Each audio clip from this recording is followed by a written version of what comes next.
In office, he's layered rhetoric with a mix of pressure and outreach.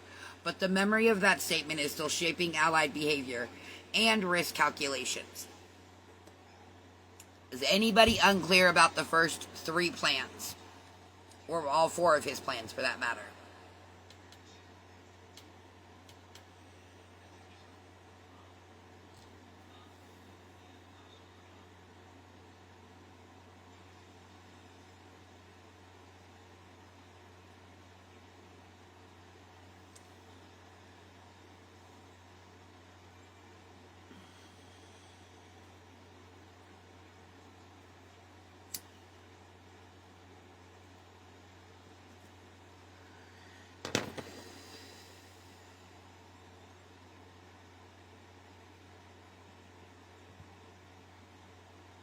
If there's no questions on that, we'll move on to part 2 of the talk. Are we really on the edge of World War III?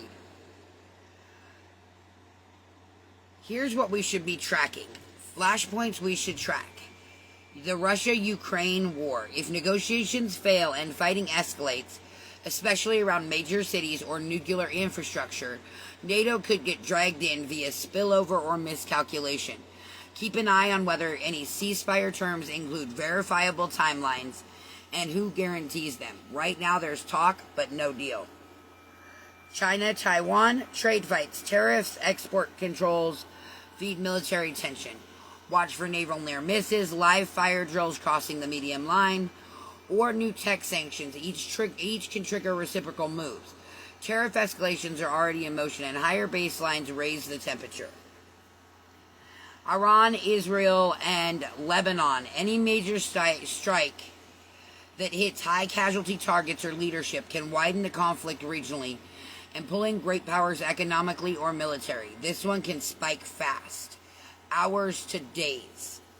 North Korea. Missile tests near Japan or over the South could force a crisis, especially if synchronized with other theaters. Bottom line is, we are in a high-risk environment, but right around the corner is triggers and guardrails. The triggers exist, but so do the guardrails. What Trump's approach could change, for better or worse. A face-saving pause in Ukraine, even a fragile ceasefire, reduces immediate nuclear risk and civilian casualties. If it's paired with a verifiable arms control track and Western security assurances for Kyiv, the risk of spillover drops at least temporarily.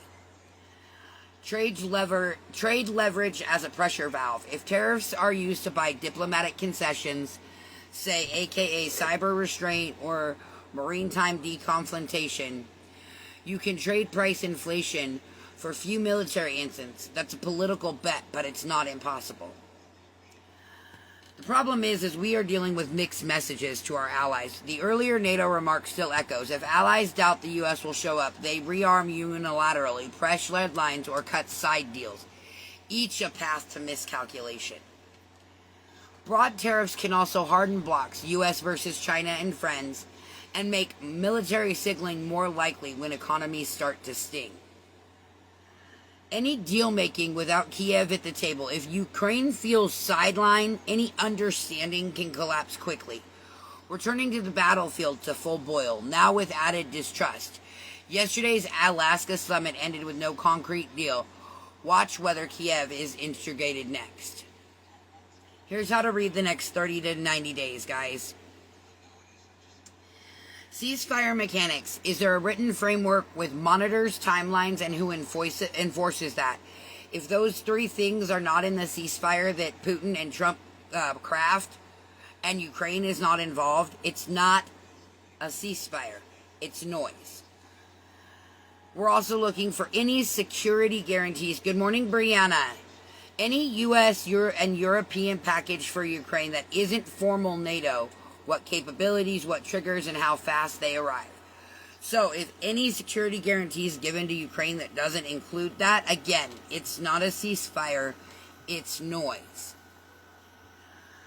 Tariff shifts. New executive orders that raise baseline reciprocal tariffs or expand Chinese-specific measures because markets and militaries both react to that. So if he continues targeting specifically China, China is going to do something to cause a military reaction.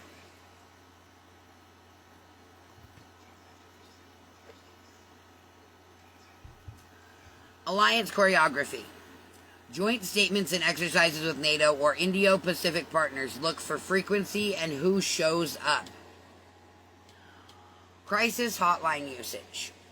Reports of U.S.-China or U.S.-Russia military deconfliction calls after close encounters. If that hotline goes dark, worry. Are we doomed to World War III? Not automatically.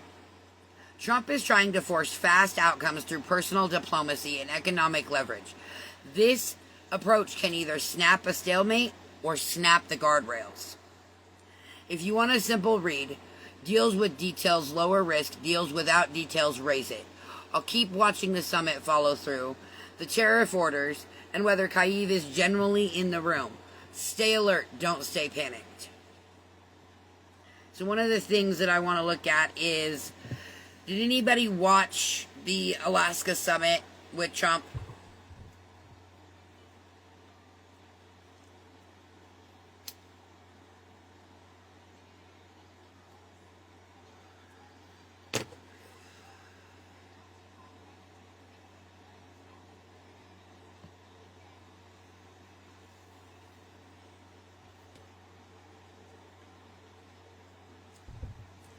When have you ever seen... Okay, so let me ask this.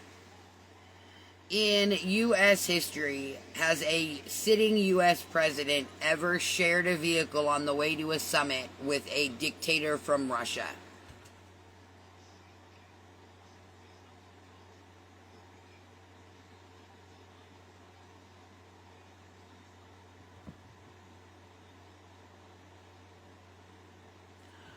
So, as far as U.S. history goes, no.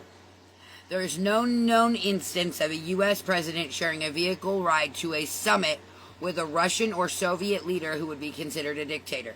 Here's why. During the Cold War, U.S. presidents met Soviet leaders, i.e. Roosevelt with Stalin at Yalta and Kennedy with Khrushchev in Vienna, Reagan with Gorbachev in Geneva, traveled separately as a security and protocol norm. Even in friendlier settings, they did not share transport. Post-Cold War with Russia, meetings with leaders like Boris Yeltsin, Vladimir Putin, and Dmitry Medvedev followed the same protocol. Each arrived separately with their own motorcade. Sharing a car would imply a level of personal camaraderie and trust that U.S. administrations have historically avoided with authoritarian rivals, especially adversaries like the USSR or Russia. It could also create security risks by placing both heads of states in one vulnerable target. If Trump or any other sitting president had done so, it would be a major historical anomaly and instant headline news.